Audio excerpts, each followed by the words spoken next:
much of this, some in the industry, fairly or not, did. Over 90% of the people who buy season tickets to basketball in this country are other than African American.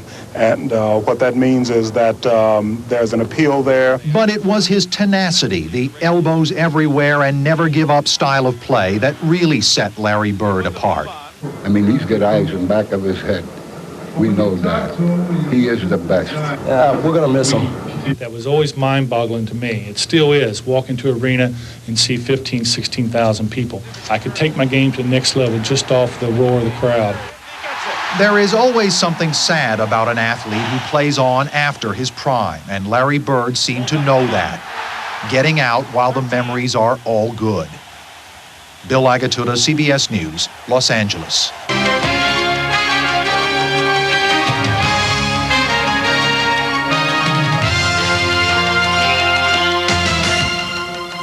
I would like to play it a little bit longer, maybe a year or two more, but there's just no way possible I was going to be able to do that.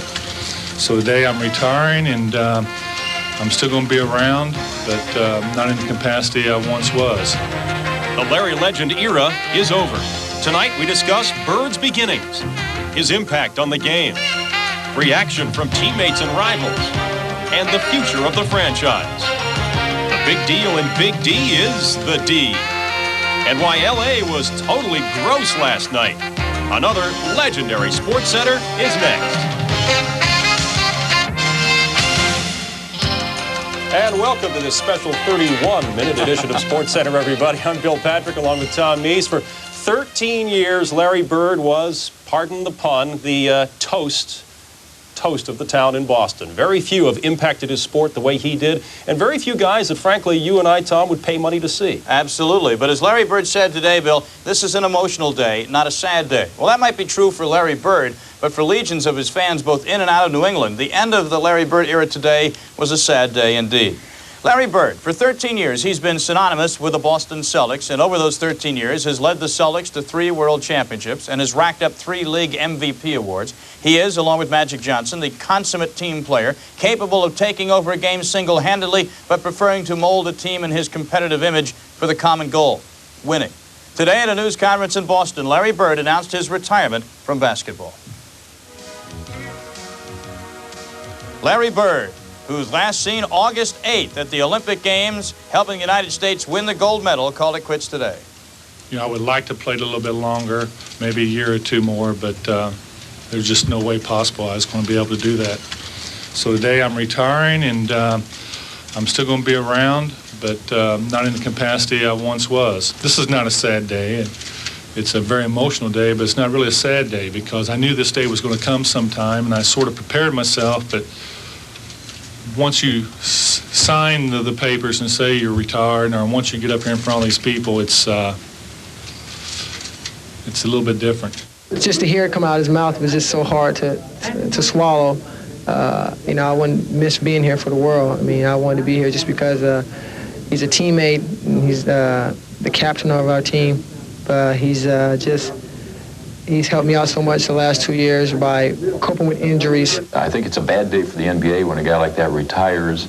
Probably in Larry's mind a good day because he's got a life to live yet, and he's had so many physical problems over the last several years. Like Larry said, always believe in the future, and the future's now, and hopefully he'll stay around to influence us even more off the court. The numbers, he has them, but they just begin to tell the story. 11th all-time in scoring, 3rd all-time in free throw percentage, 4th all-time in three-point field goals, and in steals, 6th all-time. Most valuable player awards, you want those? He's got them. Regular season, 3 of them. Playoff MVPs, 2 more. All-Star MVP, and he's got one of those, too, from 1982. NBA Commissioner David Stern, on vacation, issued a statement on Bird's retirement, saying that there is no adequate way to quantify Larry Bird's impact on the game of basketball and the NBA as a professional sports entity. Says Stern, and I quote, "There will never be another Larry Bird," unquote. Says Magic Johnson about his close friend and on-court adversary, quote, "Larry was the only player I ever feared, and he was the smartest player I ever played against. As a competitor, he brought out the best in me," unquote. And part of the reason for those kind words is the way that Bird approached the game. Nobody ever worked harder. His work ethic was really part of his legend. Showing up on the court, for instance, an hour before anybody else. Constantly practicing to perfect his craft. That's part of the reason it was easy for the man on the street to identify with Larry Bird. That and his humble beginnings. The legend began on the playgrounds of French Lick, Indiana. Bird wound up playing his college ball at Indiana State, leading the Sycamores to the NCAA Final in 1979, losing to Michigan State and Magic Johnson. That was the start of a personal rivalry that would help propel the sport to its highest level of popularity. Bird had been drafted by Boston in 1978 as a junior eligible. His impact on the Celtics was immediate and palpable and crystal clear even to him. It didn't take me very long to realize that I was going to be a great player in this league. It didn't take very long at all.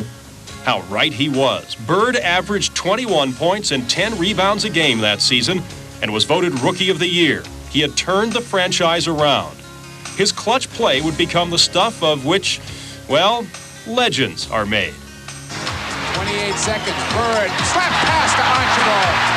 Ahead to Henderson. To Bird on the cut. Beautiful. But it was his unselfish all-around play which helped elevate his team that made Bird the player he was.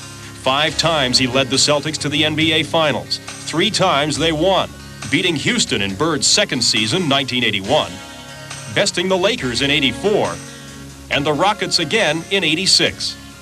But as memorable as Bird's performance as a player were the confrontations and rivalries he helped create. In the '80s, there was no better matchup in the Atlantic Division than the Celtics 76ers, Bird and Dr. J. But as intense and entertaining as those encounters were, it was when the Celtics met the Lakers that the world sat up and took notice. 3 times they met in the finals, with Magic and the Lakers winning twice. And that was due in large part to the play of one of Magic's teammates. The best defensive player ever guarded me was Michael Cooper. I'll take that to my grave with me. When I got a chance to actually play against him, he was bigger than I thought he was, and a lot more competitive than I had given him credit for at that time. But recently, Bird had been battling a different foe. Pain in his heels, in his back. Pain that led to these pictures, which led to his retirement. But the memories are more good than bad and simply too numerous to mention. But Bird did manage to come up with 3.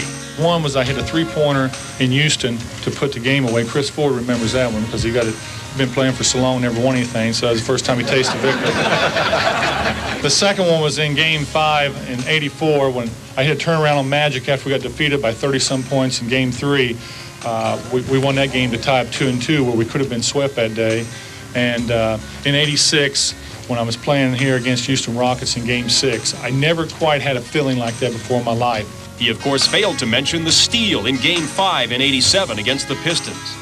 Or this year's incredible overtime performance against the Trailblazers. Or teaming up with Magic to win Olympic gold. Like I said, memories too numerous to mention. It's been a great honor to be out here. There's only one place I'd rather be, French Lick. Thank you. Words from 11 years ago, but still ringing true today. And, oh yeah, before Bird and Magic came into the NBA, nobody had ever heard of the term triple-double. That is, in most cases, double-figure points, rebounds, and assists in one game. Since '78, Magic and Bird had the list. Of course, there was the year Oscar Robertson averaged a triple-double in '61-62, but it was Bird and Magic who made it fashionable. Tommy? Well, now that Larry Bird will no longer be making a contribution on the court for the Boston Celtics, what lies ahead for pro basketball's most famous franchise? Tragically, we may not have had to ask this question had it not been for a fateful day in June of 1986. Larry Bird's career, along with those of Kevin McHale and Robert Parrish, may have been shortened by the Len Bias tragedy of 1986. Bias was to be the man to help the Celtics make the transition as their tremendous trio got long in the tooth. But Bias' death just days after his drafting meant more minutes for the aging legs of the Boston Celtics machine. As you look at these numbers, keep in mind McHale will be 35 in December and Parrish will be 39 later this month. That increased time for Bird also meant increased downtime, and the Celtics' won-loss percentage declined by over 20% over the years with Bird out of the lineup. And while recent drafts have brought the likes of Reggie Lewis and Dee Brown into the fold, the frontline age of Boston always remained a mountain that had to be climbed. The Celtics are now at the base of that mountain. Years ago, when we had Bill Russell and Sam Jones retire at the same year, we had to build up. Then you had Bob Cousy retiring and different great players retiring. And you just adjust and hope that you make the right trade or get the right player in the draft. And if you do your homework and you get a little lucky at the same time, you get back. Larry Bird made just over $7 million last season. Even now that he's retired, the Celtics are still over the NBA salary cap. But under the retirement rules, they can use half of his salary, $3.5 million, for 1 year to try and fill the void. The question is, who's out there to be had? Will the Celtics sign a big-name free agent, or will they be forced to make a trade? As Bird leaves the scene, will the string of 545 consecutive sellouts continue? And will the television networks still strive to make the Boston Celtics one of their teams of choice? Probably, if the Celtics remain competitive, which is what Larry Bird is banking on. I always had this vision of winning 5 championships, and I thought it was a goal that I could obtain. I thought I could take my team to a level that we could compete for them, but we didn't do it. So, yeah, I got some things that are undone now, and I want to try to get back to where we once were. And it's not going to be easy because nothing's easy in the NBA. The sad part about all this, Bill, is that Larry Bird's body made the decision for him. It wasn't his basketball ability or lack of it that forced him to retire. It was the fact that his body just didn't hold up. You see, his games percentage missed went from 2% the first part of his career to nearly 1/3 the last 6 years. So the back and the other injuries that he had just forced him out of the game. Speaking of which, Tommy, as you've already heard, Bird said he wanted to play for 1 or 2 more years, but the pain was just too much to bear. Pain that back surgery was not able to alleviate. Well, I think if anybody in this room had the back surgery that he had and didn't play NBA level basketball, Olympic basketball, you'd be symptom free. But the NBA, you're playing 3 to 4 games a week. You're traveling 50% of the time. 1/3 of the year you're on the road, and that's a rigorous schedule. And his back is not going to take that. Larry has a strong desire to continue to play basketball, but I think the back is his limiting factor right now. And I think he wants to play, his back doesn't. And I think that's the key. As you mentioned, Tommy, the back surgery was simply Larry's latest problem. Add to that the bone spurs in both heels, a broken cheekbone, a broken eye socket, all since 1987. In other words, it was simply a matter of time before he called it quits. That was the real tragedy. He wasn't able to play it out until the final curtain, but what a great career he had. Well, more on the retirement of a basketball legend when SportsCenter continues. We'll have an historical perspective on Larry Bird's career. Well, that's right. Bird's impact felt far beyond the boundaries of New England. He helped change the face of the NBA, and you'll hear it all when we come back. SportsCenter is brought to you by Budweiser, the king of beers, with that clean, crisp, cold taste. Nothing beats a Bud. And by Discover Card. It pays to discover, the card that pays you back. Well, we've taken you back to the beginning. We've shown you the stats, the shots, the highlights that led to the titles, but so much of Larry's legendary status is due to his impact not only on the Celtics, but on the league and the sport itself. It's an impact that was felt by everyone who's ever come in contact with him or the NBA.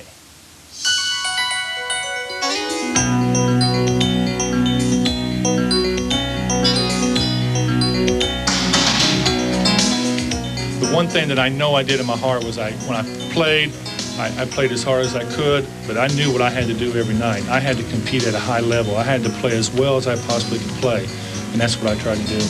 And I hope they remember me for that. God may have not granted him an all-world body, but from the shoulders to the top of his head, and from his wrist to his fingertips, he played the game better than anybody's ever played it. Played it with a heart 5 times as bigger than anybody else I ever saw. He was one of the major contributors to the extraordinary growth of the NBA in modern times. Clearly, he is one of the handful of most significant players that has ever came across, both artistically and financially. Some of the great forwards in the league, the Elgin Baylors, the Bob Pettits, the Dr. J's, well, that's where he is. Walks right with them, because clearly you're talking to a man of consummate skills, a great passer, a scorer, a leader, all those kind of things, and led by deed. I mean, you just can't find, it's hard to find a better forward. in the annals of the NBA. He wasn't a super quick guy, but he always found a way to beat his opponent, and I think that's the thing that will always be remembered about Larry Bird, the fact that he was a winner and made all of the people around him a little bit better, coaches included. I don't know where I'm at. It doesn't really matter. I'm just knowing that I played against some of the best basketball players in the world, and I did pretty fair against them. Of course, it's not just the Bird era, it's the Bird Magic era. Look how attendance has skyrocketed league-wide since '79, and so too have the salaries. 13 years ago, the average was a $1.48. Now it's over $1 million per man. TV rights fees have increased more than tenfold. The NBA has truly become a worldwide phenomenon. Today's NBA employees owe a debt of gratitude to both Larry and Magic. We'll have more on Larry Bird a bit later on in the show.